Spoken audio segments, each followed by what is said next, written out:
Em nome do Pai, do Filho e do Espírito Santo. Amém.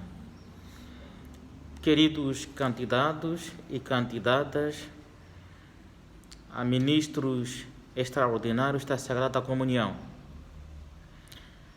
vamos dar continuidade com a nossa formação.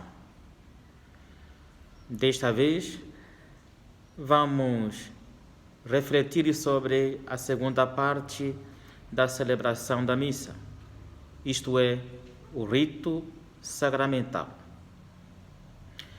A liturgia eucarística divide-se em apresentação das oferendas, oração eucarística e rito de comunhão.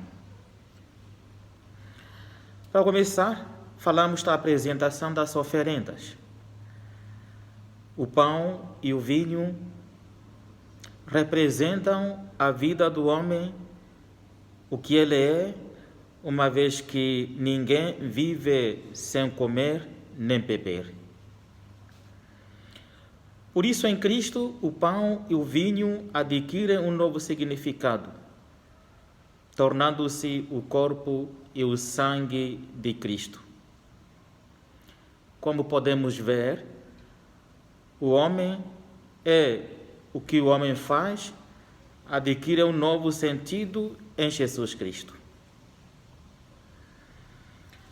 Depois vem a preparação do altar, colocando-se nele o corporal, o purificatório, o cálice e o missal, a não ser que se prepare na credência. A credência, o que seria uma pequena mesa onde são colocadas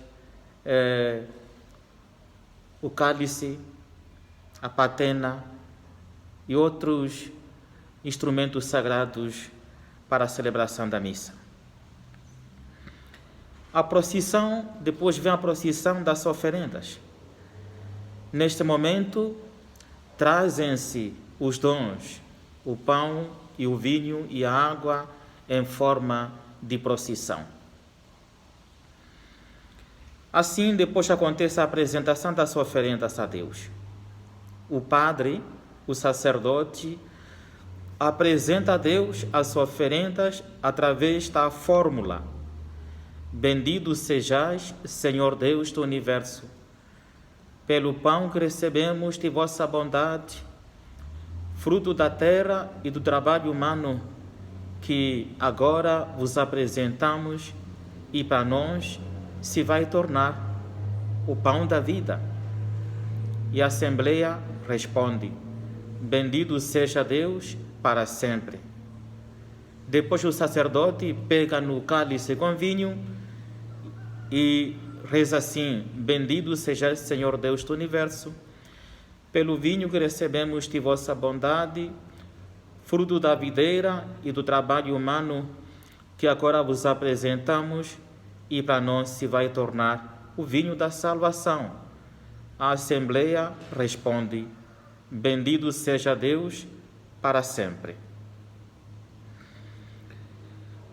Depois desse momento, segue-se o rito de lavar as mãos. Após o sacerdote apresentar as oferendas, ele lava as suas mãos. Antigamente, quando as pessoas traziam os elementos da celebração de suas casas, este gesto tinha um caráter utilitário, pois, após pegar os produtos do campo, era necessário que lavasse as mãos. Hoje em dia, este gesto representa a atitude por parte do sacerdote de tornar-se puro para celebrar dignamente a Eucaristia. A seguir vem aquele convite que o sacerdote faz, e ele justamente convida o povo dizendo assim: Orai, irmãos e irmãs, para que o nosso sacrifício seja aceito por Deus, nosso Pai, Deus Todo-Poderoso. E a Assembleia responde: receba o Senhor por tuas mãos este sacrifício para a glória do seu nome, para o nosso bem e de toda a Santa Igreja. Assim, depois segue-se a oração sobre as oferendas. E depois da oração sobre as oferendas, então começa a oração eucarística. A oração eucarística é o ponto alto da celebração. Nela, através de Cristo, se dá por nós, mergulhamos no mistério da Santíssima Trindade, mistério da nossa salvação. A oração eucarística é o centro e ápice de toda a celebração.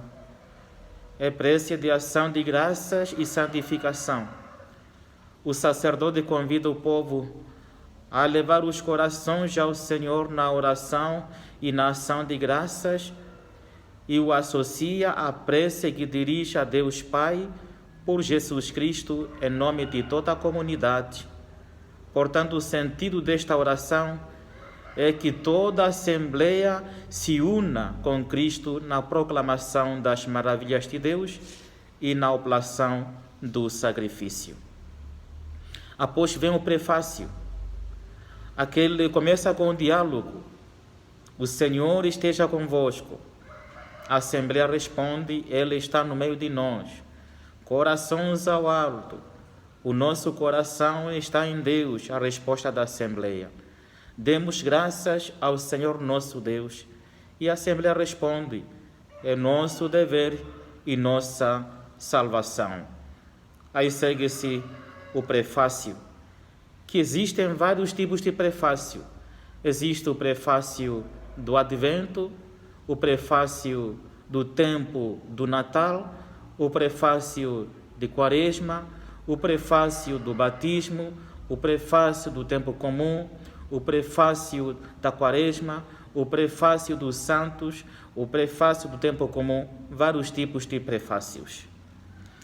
No fim do prefácio existe o santo.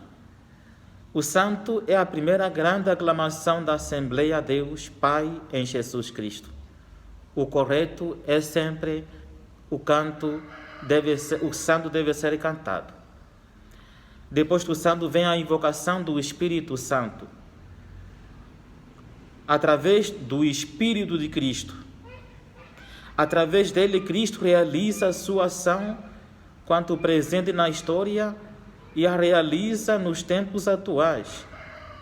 A Igreja nasce do Espírito Santo, que transforma o pão e o vinho. A Igreja tem sua força na Eucaristia. A seguir, vem a oração da consagração do pão e do vinho. Depois da consagração, o pão deixa de ser o pão, torna-se, segundo a nossa fé, em corpo de Cristo, em carne de Cristo. E o vinho deixa de ser o vinho e torna-se, segundo a nossa fé, em sangue de Cristo. Na consagração, deve ser toda acompanhada por nós. É reprovável o hábito de permanecer-se de cabeça baixa durante esse momento. É reprovável ainda qualquer tipo de manifestação quando o sacerdote ergue a hóstia, pois este é um momento sublime e de profunda adoração. Daí ser esse um momento de profundo silêncio. A seguir seguem as preces e intercessões. Reconhecendo a ação de Cristo pelo Espírito Santo em nós, a Igreja pede a graça de abrir-se a ela, tornando-se uma só unidade. Pede para que o apaga os seus auxiliares e sejam capazes de levar o Espírito Santo a todos. A Igreja pede pelos fiéis que já se foram e pede a graça de, a exemplo de Nossa Senhora e dos santos, os fiéis possam chegar ao reino para todos preparados pelo Pai. No final disso, segue-se então o rito da comunhão. O rito da comunhão consiste no rito do Pai Nosso. Esta oração do Pai Nosso deve ser rezada em grande exaltação e, se for cantada, deve seguir exatamente as palavras ditas por Cristo quando as ensinou aos discípulos. É o único local em que nós não dizemos o Amém ao final do Pai Nosso. Depois vem a oração da paz. Uma vez reconciliados em Cristo, pedimos que a paz se estenda a todas as pessoas, presentes ou não, para que possam viver em plenitude o mistério de Cristo. Pede-se também a paz para a Igreja, para que, desse modo, possa continuar sua missão.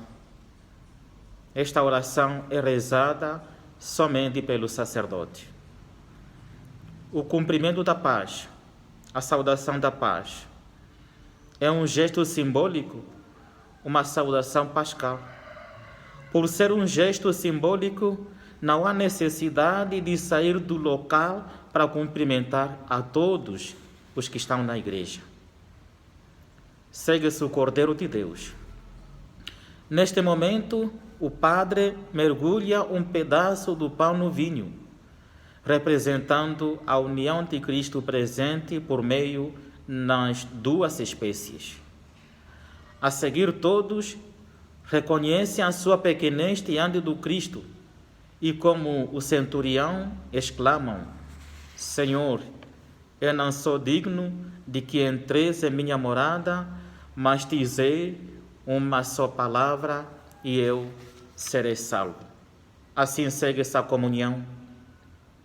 Durante esse momento, a Assembleia dirige-se à mesa eucarística. A comunhão pode ser recebida nas mãos ou na boca, tendo o cuidado de, no primeiro caso, a mão que a recebe, a hóstia, não ser a mesma que a leva à boca. Depois da oração, desta comunhão, vem a oração após comunhão. Depois vêm os ritos finais. Os ritos finais são a saudação. Para muitos, este momento é um alívio. Está cumprido o preceito dominical. Mas para outros, esta parte é o envio, é o início da transformação do compromisso assumido na missa, em gestos e atitudes concretas. Ouvimos a palavra de Deus e a aceitamos em nossas vidas.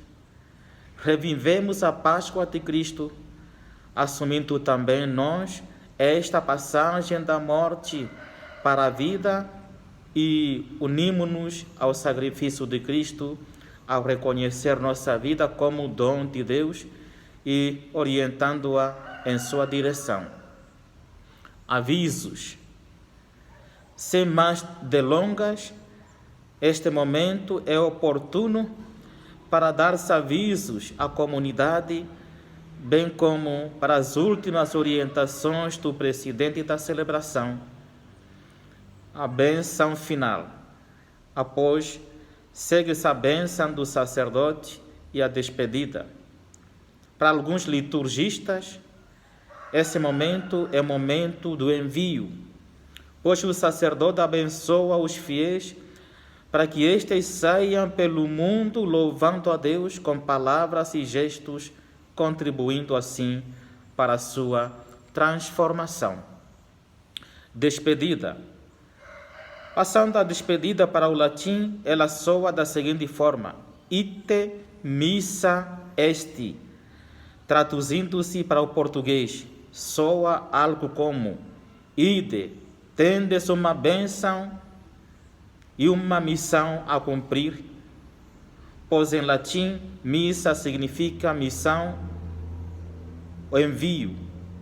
como também pode significar a bênção de posse desta boa graça dada pelo Pai. Os cristãos são reenviados ao mundo para que se tornem Eucaristia, fonte de bênçãos para o próximo. Queridos candidatos ao Ministério da Sagrada Comunhão, nosso encontro termina por aqui e desejo a todos uma boa audição, uma boa leitura e uma boa reflexão. Amém. Em nome do Pai, do Filho e do Espírito Santo. Amém.